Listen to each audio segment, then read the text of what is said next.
Hello and welcome to Series 4 of Autism in Conversation with Auticon, a podcast from Auticon, a global IT consultancy whose consultants are all autistic. We're here with this podcast to help raise greater understanding and appreciation of autism through fascinating conversation with fantastic guests. Hosted by me, Carrie Grant MBE. Each episode will feature inspirational guests from all walks of life who each share a passion for making the world more inclusive.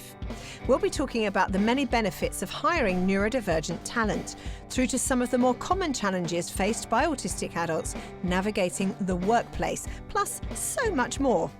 All of my 4 children are neurodivergent, so this is a subject very close to my heart, and I'm really looking forward to facilitating some great conversations about autism and hopefully learning some new things along the way. I hope you enjoy it. Hello and welcome to the latest episode of Autism in Conversation with Auticon. We know that being autistic can bring its own unique challenges. However, research shows that due to the unequal structures in our society, those who have a diagnosis of autism plus additional intersections such as gender identity, sexuality, race, etc., face multiple barriers. In this episode, we'll speak to a fantastic panel to explore what we mean by intersectionality, why it's particularly relevant to the autistic community, and hear about people's lived experiences.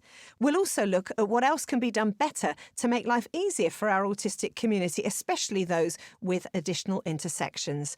I'm joined today by Nadia Dillion, tech specialist and social media influence, Black autistic girl, and Luke Seraphin, Head of Diversity and Inclusion, Content and Sky Studios. Welcome, everyone. It's lovely to have you with us. Now, I'm thinking about intersectionality in this podcast. And first up, saying the term was first coined by a lady called Kimberly Crenshaw back in 1989, who talked about the intersection. It's like standing in the middle of a crossroads where being a black person was one thing, you get run over one way, and then going the other way was being a woman. So she was the first person that talked about intersectionality just as being those two areas. But of course, it's expanded much wider than that. Nadia, can you share with us what you think of when you think of intersectionality? For me, it's that acknowledgement that discrimination is multifaceted and that we are all like very layered individuals. So that in order to understand a person's experience, we need to understand what those layers are. So you can't just look at me, for instance, and say, let's just look at the female perspective. You have to understand that race plays a part of it as a Black woman, and also that there's a neurodivergent aspect there as an autistic person. So for me, that's what like intersectionalities really means.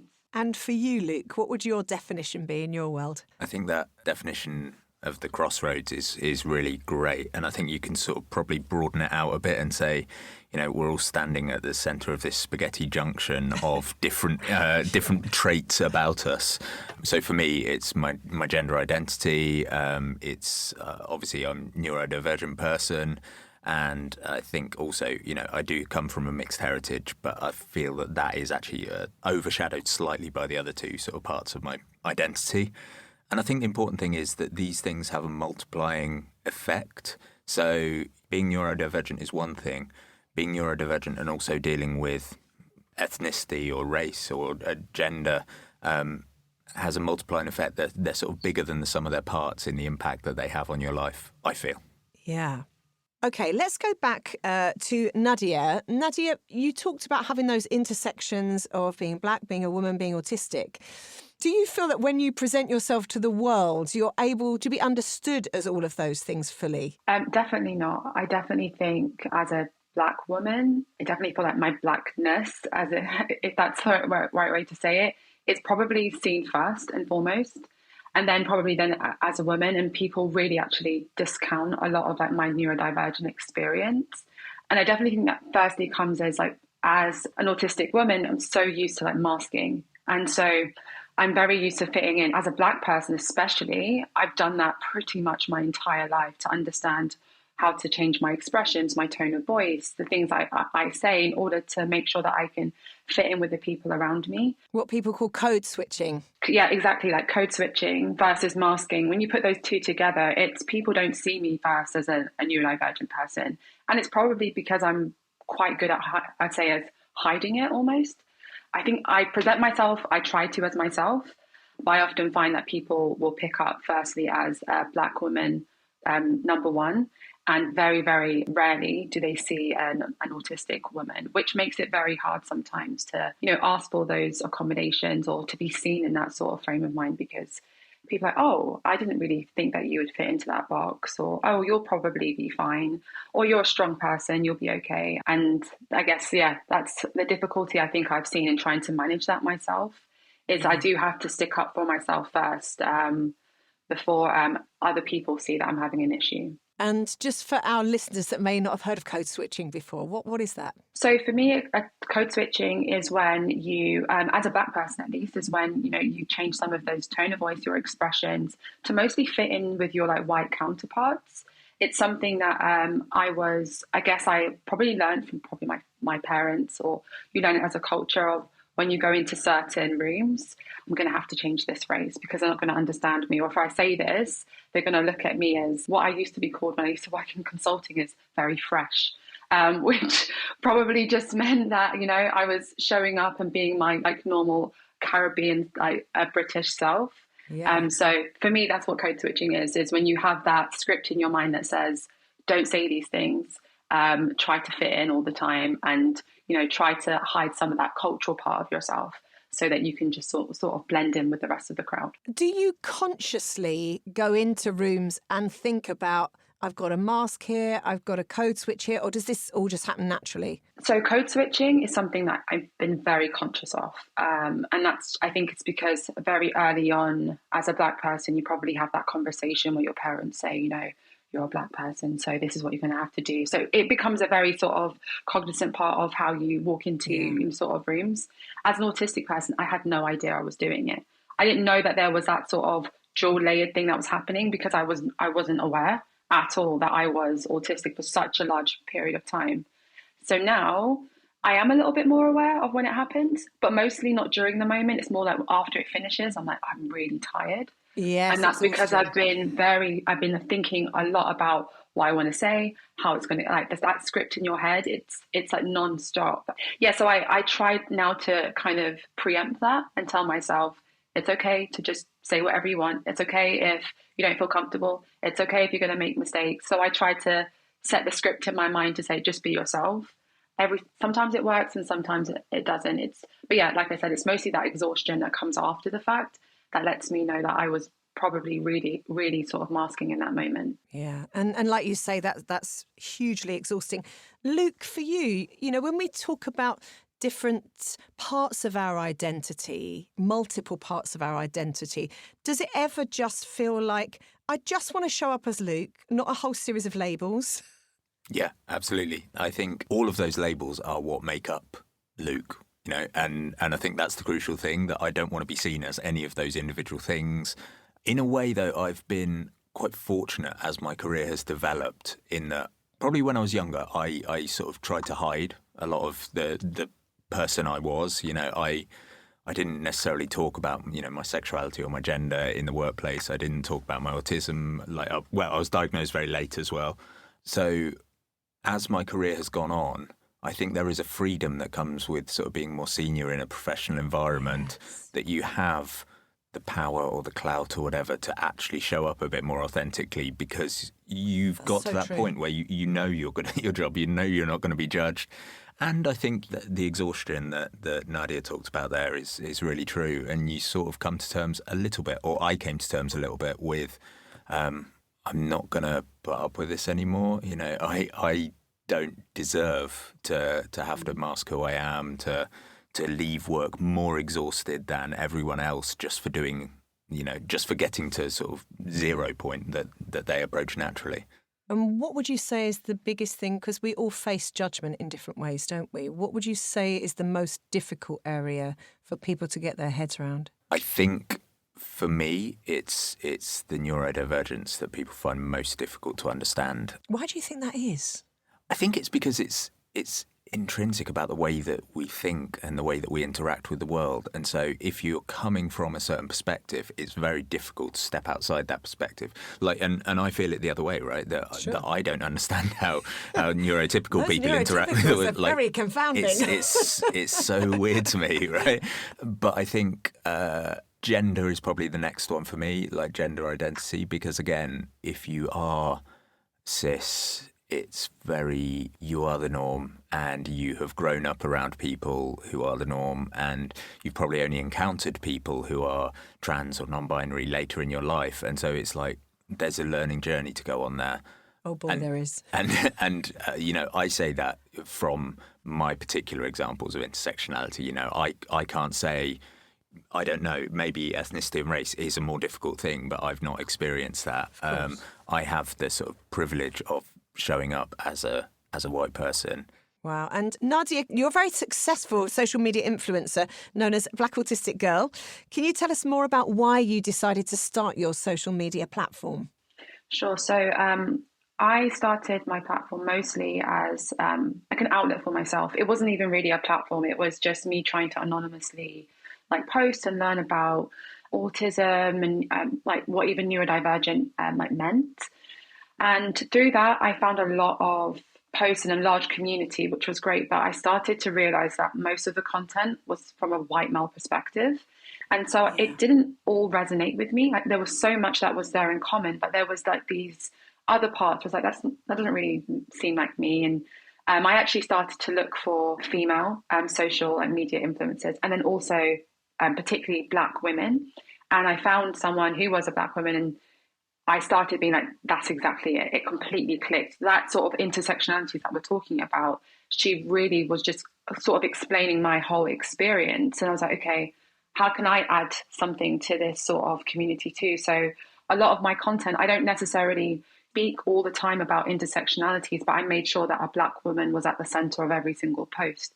And that was because I wanted people to feel seen. I wanted to be seen, and I wanted people to understand that we are part of the story, and our experiences, for the most part, are just like yours. But there's another part of it, which that intersectionality, the code switching, the masking, that still needs to be talked on. And through that, a lot of women, a lot of Black women, a lot of people from different ethnic minorities like came to me and said, like, your posts make me feel seen. I now understand more about my experience, or I've seen your post and I just got diagnosed because I realize I'm actually autistic. And that just says a lot of, until more people like myself are able to speak on this and speak about our experiences, it does help a lot more people realize that, you know what, I actually feel like I have so much in common with you, and maybe I actually need to go and get a diagnosis, and they don't need to wait until they were burnt out like me in order to get diagnosed, which I think is so important, that, you know, that you can read about someone's experiences, learn about them, and go, okay, I'm going to go off and find my own journey. No, I've just crumbled to the floor, and then I needed to get diagnosed, which was basically my experience. Wow. What were you going to say, Luke? There's something interesting that comes off that, is that Black women are sort of the least diagnosed as a proportion with autism, and that's not to say that it's less prevalent for Black women. It's just that the medical profession doesn't necessarily understand how autism or how neurodivergence presents for sort of non-white straight men. Something that I was looking at recently is the statistics for special educational needs and disability within our Black communities. Our Black and mixed race people are less likely to be sent down an SEND pathway when they're at school. So lots of our children are judged as, oh, this is social, emotional, mental health.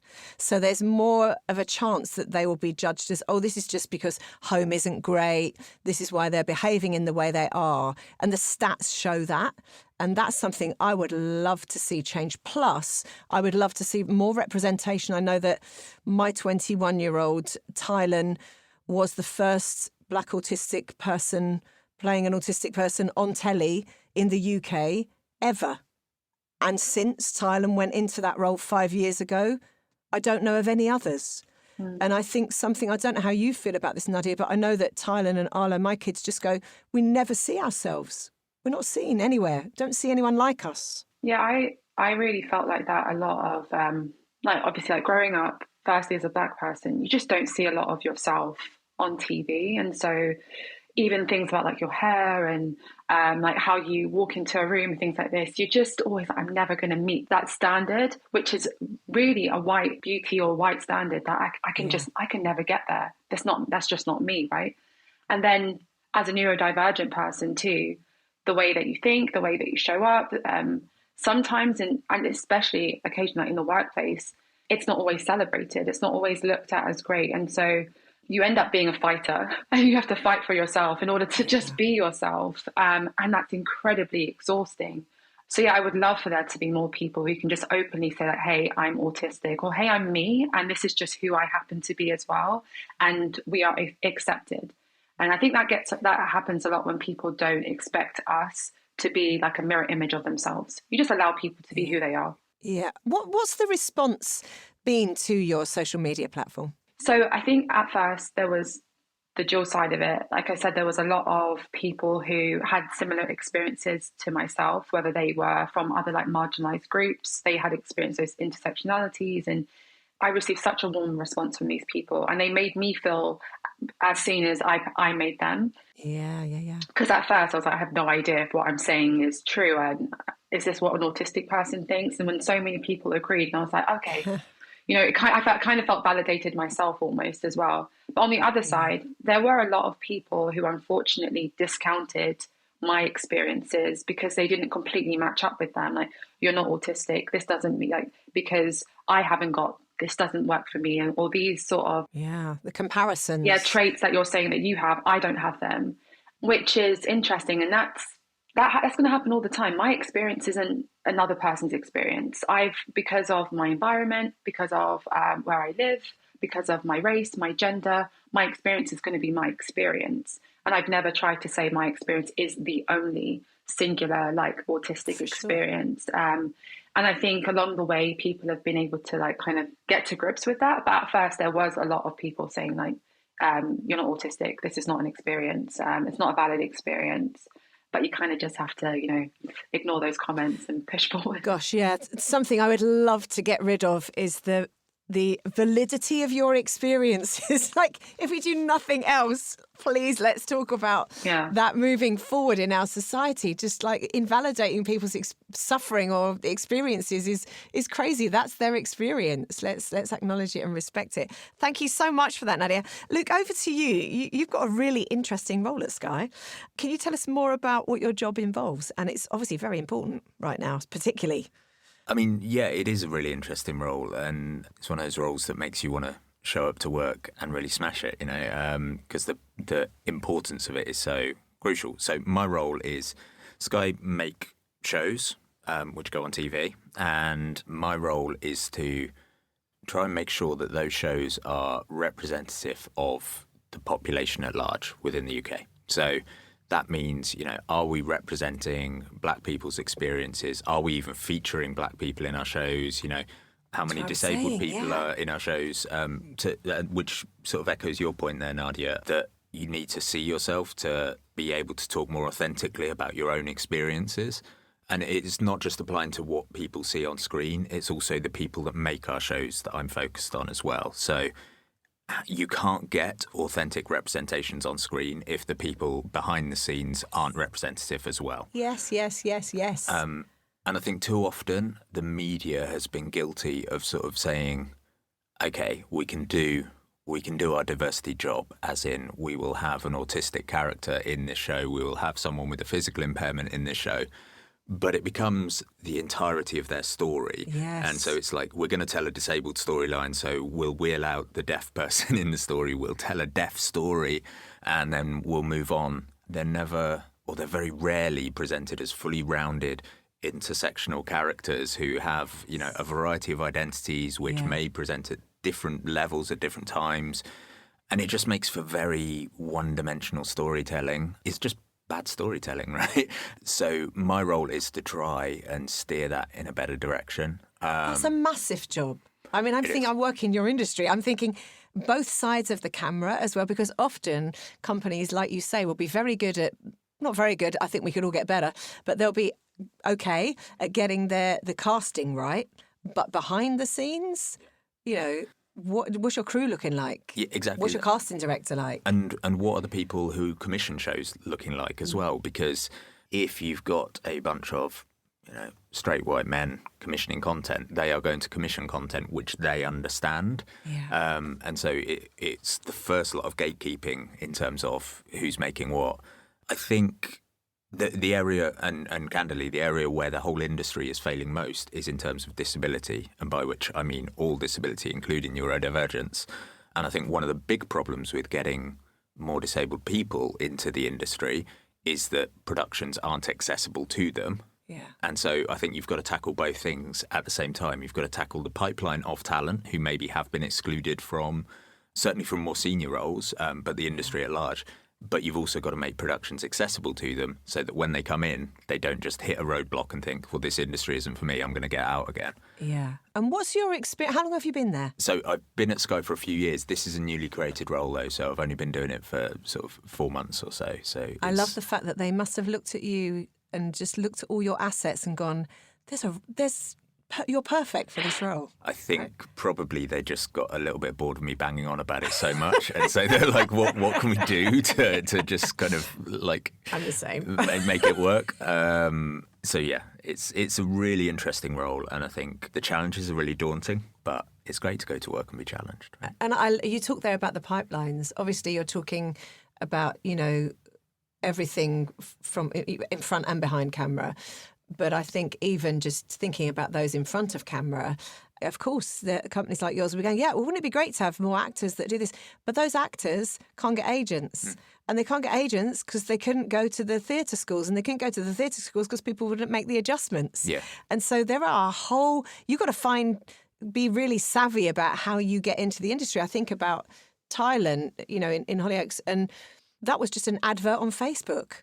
Nothing to do with us. It was nothing to do with David and I being in the industry. They just saw the advert and 150 autistic people auditioned for that role. And the way that they went about doing it was fantastic. But then we've also challenged them. What happens to are there autistic people behind the camera? Yeah. And do they get the same adjustments as the stars of your show, as it were? So there's a few things to pick up on there. There are great organisations out there who are sort of trying to raise awareness of the roles which maybe are available. So there's deaf and disabled people in TV who run a big network of people with disabilities who are trying to get into the industry, particularly off camera. Sky work with a group called Access All Areas. I love them. Yeah. They're the people that did all the training for Hollyoaks. Brilliant. So brilliant. we fund a performance-making diploma at Central St Martin's. Go on you. So it's a 2-year diploma for people with learning difficulties and neurodivergence. So there's a couple of things. And now something that's been used a lot more in the industry and which we're going to commit to use on all of our productions are access coordinators. Yeah. And that's someone who comes into a production at the very earliest stage, and as people are brought onto the production, they say, do you have any access needs? They don't specifically need to talk about a disability, but do you have any access needs? And they will then work with the producers to make it work. And for too long, for every other sector of the workplace, there's the legal notion of reasonable adjustments. And for too long, that's sort of been ignored within TV productions, probably within theatre as well, although that's not my expertise. And so how do we make those reasonable adjustments? There are horror stories about people with physical impairments who are basically not drinking water all day on set because there is no accessible toilet easily available to them. So it's like, why would anyone with a disability feel that's a welcoming environment? And that's what we need to change. Wow. Then you're amazing. I love you guys, honestly. This is so good. Nadia, you've also got a job outside of your social media work. What have you seen as best practice? What would you think that has really worked for me? Sure. So I think if we talk about when let's say you enter the workplace, like you're brand new, what do you require? Because that's normally where you want to kind of like get in exactly what you need. It's normally the easiest time to do it.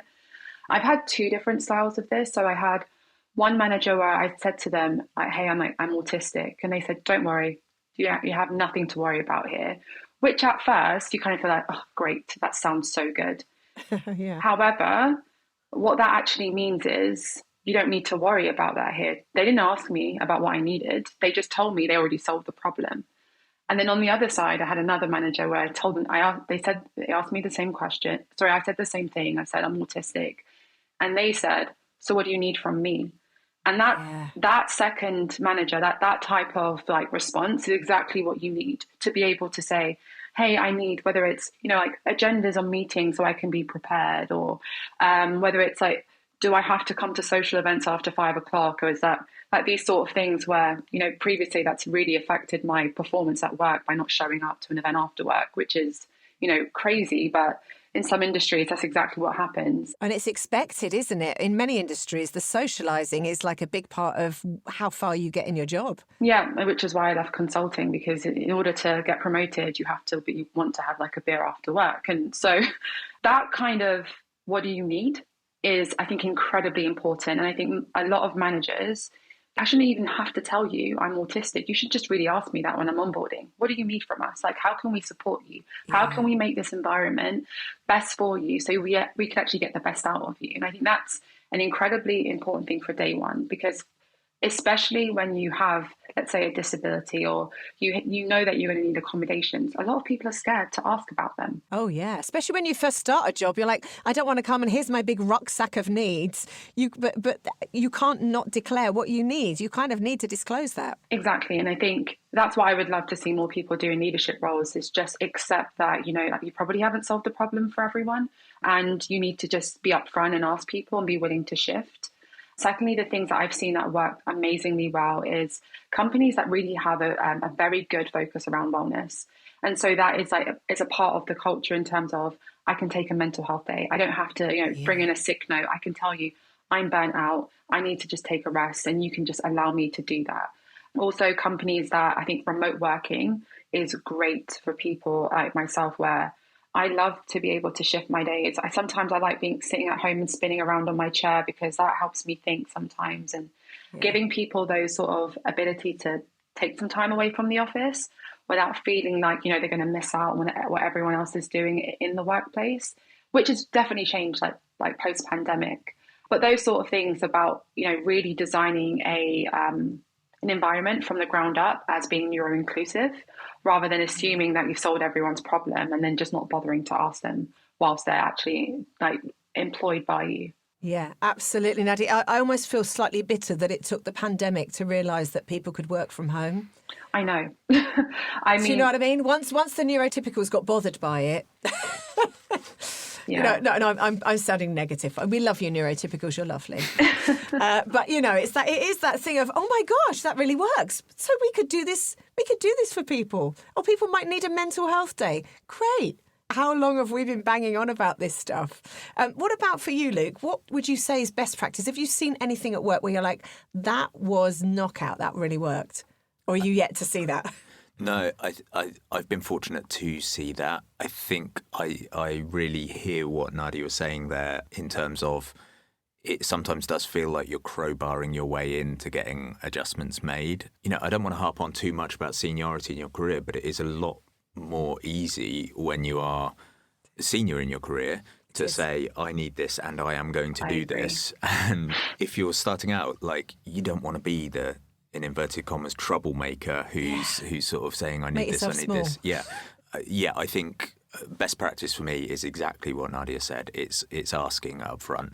And that doesn't have to do with necessarily with neurodivergence or with disability, because I think understanding how different people work, even within neurotypical world, is just a good thing. Hearing from someone that, I work best early in the morning, so actually could I spend that time of my day actually getting down and doing my work, and then have meetings later in the day, for example. That's really, that could apply to anyone. For me, agendas being shared, like with Nadia, is a really, really important thing. I flagged that when I was sort of having a little research chat for this podcast, right? That, can you give me the script or the questions or the topics as soon as you can ahead of time, so that I can just think it through. Networking events, they are hell. They are absolutely hell. So I don't do them, and that is an issue, I think, for me, that I think the industry at large, particularly the media industry, has this perception that networking is the be-all and end-all and can only happen face-to-face over a beer or it's almost as though you need exceptional talent to get that place, because you're not going to be able to necessarily do all the socialising. Yeah. But I feel like, I can do one-on-one, I can do that. And so it's like, okay, I'll build relationships with the people that I see as the most important people to build it, but I'm not going to go to a party and hand out 1 million business cards and, have this variety of superficial relationships. I need that depth of relationship. I need one-to-one interaction. For me, I have been very fortunate that I've put in place a bunch of adjustments in my working life. I did that, again, by showing up with what I needed, but I was pushing on an open door very much with my employer. That's good. It's good to hear. So I've got things like, I've got it stipulated that when most people were coming back to the office 3 days a week, I said, no, I'm only going to do 2 days a week because it is exhausting and I'm not as productive as I can be. But I do see there's value in some face-to-face interaction, so I'm not going to do 5 days at home. I put this post on LinkedIn, which weirdly went viral, which is an unusual experience for me. I took a picture of a sign that I have on my desk, which says, this desk is reserved on these days for this person, not even for this person, for a colleague who requires it, sort of thing. I came up with the language for that sign because they didn't want to impose any language on me about how I want to refer to it. And it means that I do have a set place, which is in a quiet area of the office, which isn't too bright. I'm not getting sensory overload. Yeah. And then probably the last big thing is in my email signature, I've put a guide to working with Luke, which sort of outlines some of the stuff like I need an agenda for meetings, or if I have my headphones on, it's because I am being I have got sensory overload. Don't interrupt me. It's not like I'm just sitting there listening to music because I want to listen to music. So there's a variety of things there. It also then, that guide touches on the other aspects of my characteristics where I talk about pronouns, I talk a bit about what being non-binary means.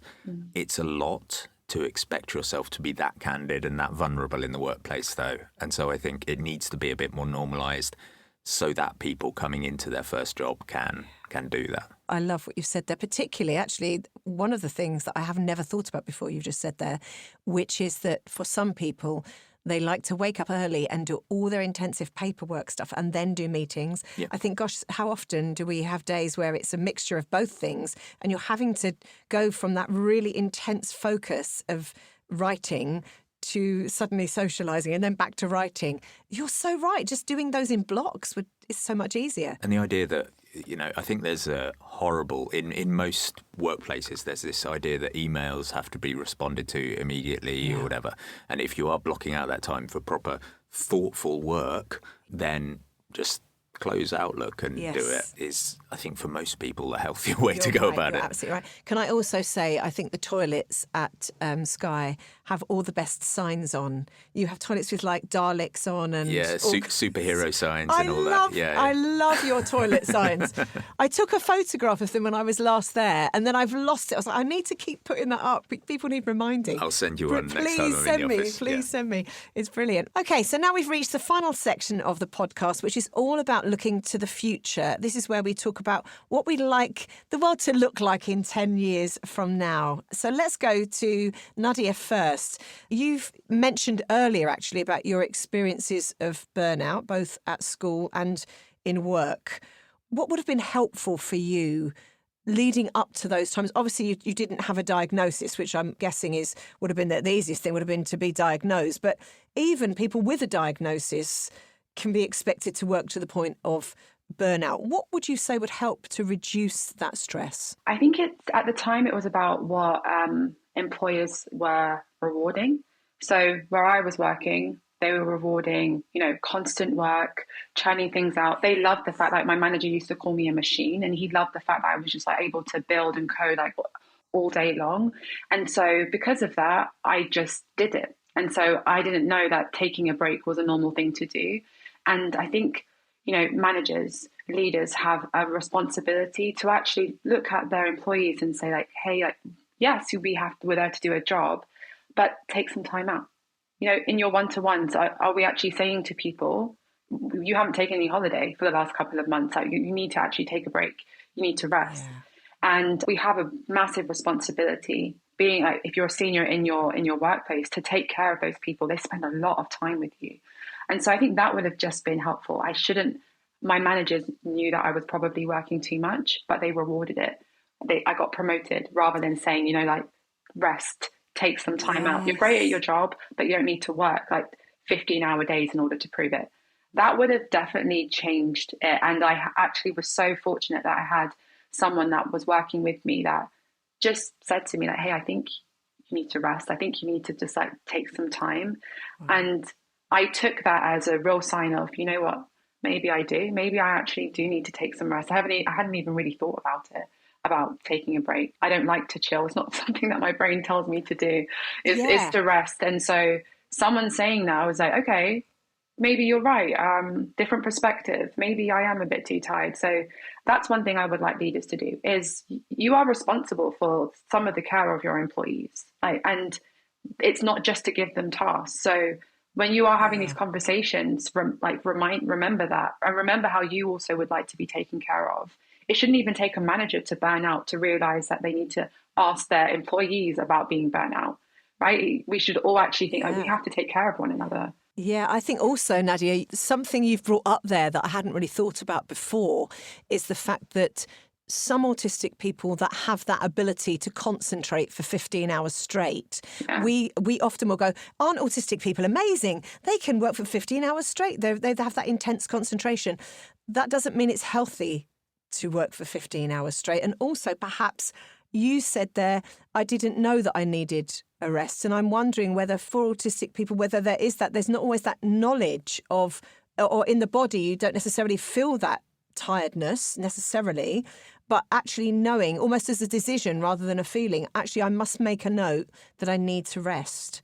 I think that would be really helpful if leadership were to treat it in that way, because the autistic person may just work 15 hours and not be realising they're getting tired. Absolutely. And that's why, I mean, as a manager like myself, one of the things that, because it's happened to me, that I've learned is I say to everyone, like, first and foremost, after 5:30, block out your calendars. It's your day, it's your time, it's your life. So if anyone schedules a meeting outside of those timelines, it automatically gets deleted. That gives you more control to say, I'm going to walk away from my desk. Put your lunchtime in, 12 to 1 or whenever you want, and make that fixed, recurring, to remind yourself to take a break. And then the rest of, because of how I work and working in tech, the rest of the day is really yours to manage. But it's really kind of educating people that it's actually okay to have those boundaries in your calendar. And it's okay to remind people, even myself, that I'm not okay to work right now. I'm too busy. And to have that reminder, my calendar will say, hey, you got to take a break in 10 minutes.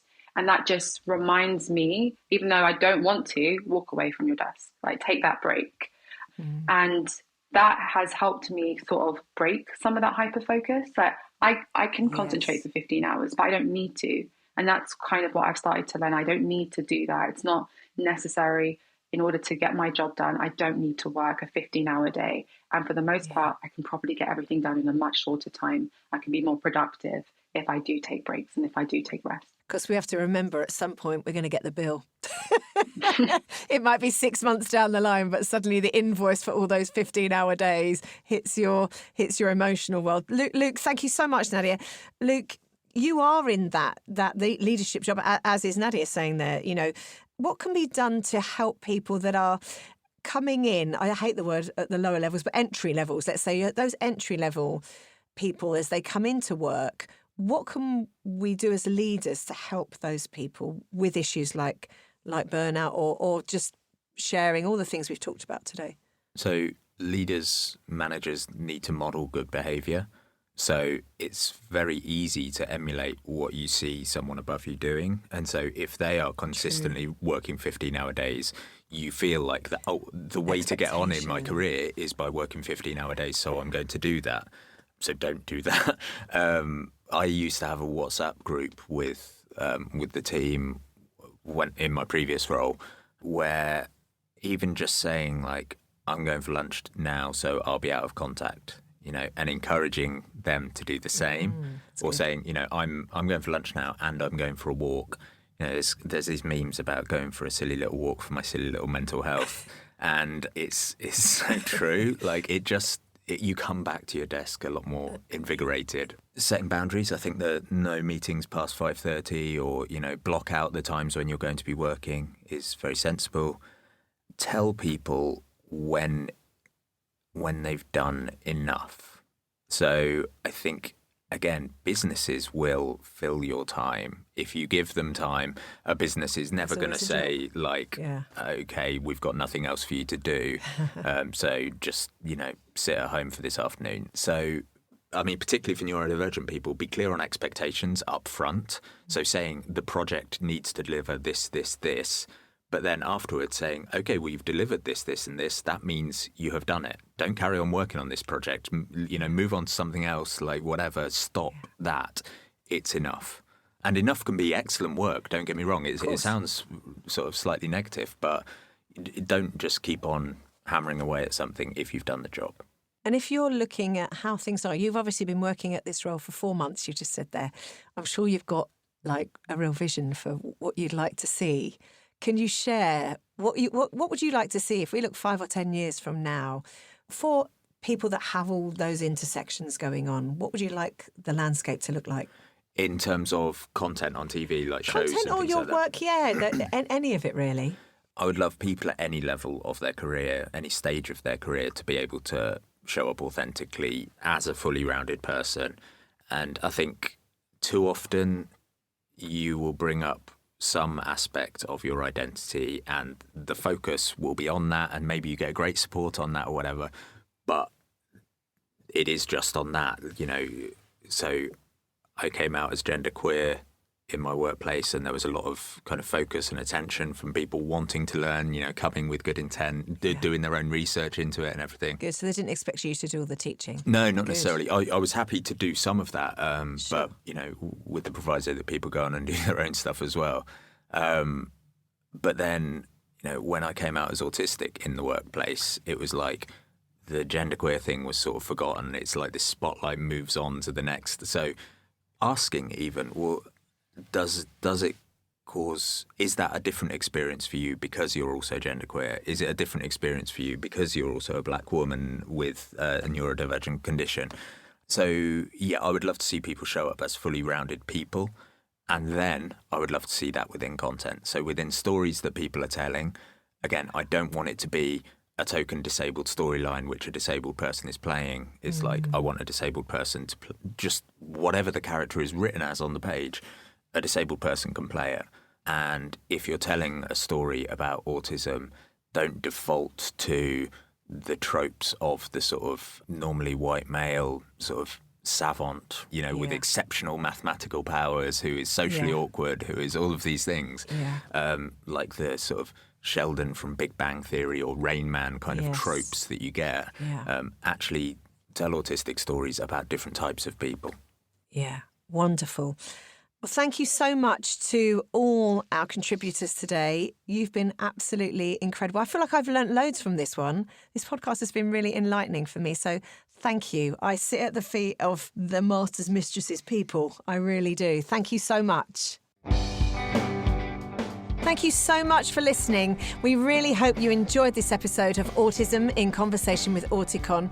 If you'd like to know more about the podcast, would be interested in applying for a job as an Auticon consultant, or would like further information about how Auticon can help support your business, please visit auticon.co.uk. This episode was recorded in March 2023.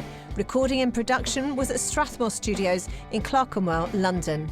It was engineered by Alex Brown and Jonas Gustafsson.